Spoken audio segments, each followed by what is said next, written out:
Hey guys, my name is Layla Malagosa and I'm doing the alcoholophiles.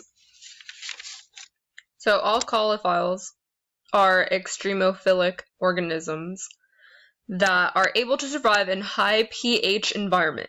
The term alcoholophiles is used in microorganisms that grow optimally or very well at pH values above 9, but can't grow or grow only slowly at the near neutral pH values of 6.5. There is evidence that alcoholophiles have evolved pH-stable enzymes which are often used in the manufacturing of detergents. So here's a chart of the pH dependency of the growth of alcoholophiles microorganisms. So alcoholophiles have been isolated mainly from neutral environments, sometimes even from acidic soil samples and feces. There are many microbes that have been found thriving in many alkaline environments, including slag dumps of the Lake Calumet region in southeast Chicago, Octopus Springs in Yellowstone National Park, and the East Africa Rift Desert. So cells face many challenges in the alkaline environment. One is the ability to maintain internal pH. If cells are to survive in an alkaline environment, they must make their cytoplasm more acidic to buffer the alkalinity.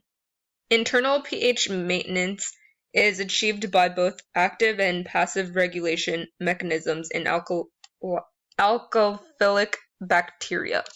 So here are images of the alkophilic environment.